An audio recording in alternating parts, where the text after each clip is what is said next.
So then thinking about the students as they come into a course or as they come into a mentor-mentee relationship Mhm. with, say, a research supervisor.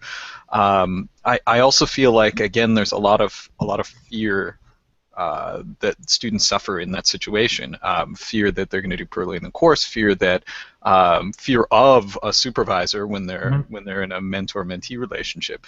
Have you thought about maybe ways that we can remove those fears? Putting you Yeah, totally on the spot. Sorry. this is a big question. I mean, this is one of the big. I think Mark linked to one of the blog posts or out of research also done at Georgia Tech by some of his colleagues talking about it was in CACM. It was talking about how the motivational aspects that hinder people to learn computer science, especially women and underrepresented minorities, um, could be greater than the technical aspects. I mean, obviously, we've understood through decades of research on the technical barriers to learning programming, understanding aliasing and memory models and recursion and all these features. But fundamentally, even let's say even if all those things were we solve all those problems, I think there's a bigger problem of the motivational gap because programming is about or computer science and programming in particular is about getting things wrong all the time, and it's about seeing your classmates have 10 more years of programming experience than you do, especially if you didn't come from a group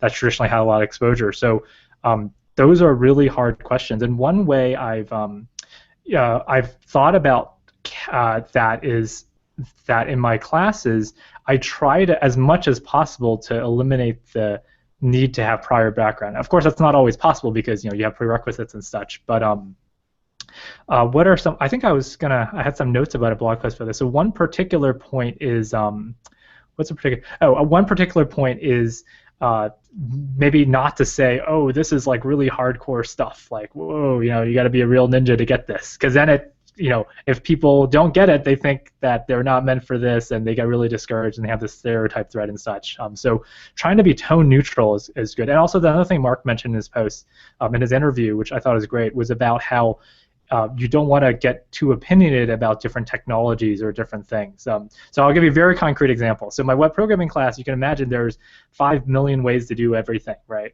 And their projects are purposely open-ended. So I just you have to make a CRUD web application that does AJAX. So you have to be able to create data, read data, update, delete, do some AJAXing, very basic web app stuff. But for the project, I leave it very open-ended. You can use whatever you want as long as you get the job done. And that has a side effect of giving students a lot of freedom, but that also makes them really overwhelmed because which library should I choose? Which language should I choose? And that's part of the adventure for them. And I've had students ask me questions that if you posted this on Hacker News or Reddit, you would get flamed 1,000 times. Like, well, you should never use this language and this library for web programming. That's a moronic idea. But when I get these questions live, both in lecture and in lab and personally, I have to really keep a poker face, right? That even if I know, wow, this is probably not going to work really well, I have to be like, all right, if you know this language well, we could try to stick with it. Or I say, this language probably doesn't have a lot of libraries or documentation for web programming. So if you do this,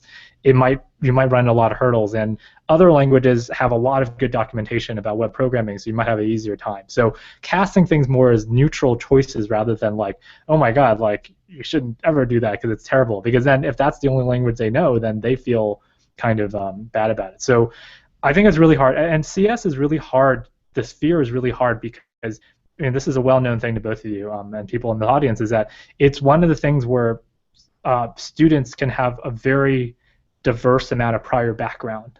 Because there's this hobbyist nature and it's easy to get started, you have kids who are getting started at age 8 doing programming, and then you have other kids or students who come in at age 18 or 21 who've never programmed. Whereas if you all major in I think if you're majoring in Russian history or something, right? Like classic Russian history, chances are you probably didn't grow up doing research in Russian history. You might have read a lot of novels, and that's cool, but you just didn't have that extremely deep experience gap.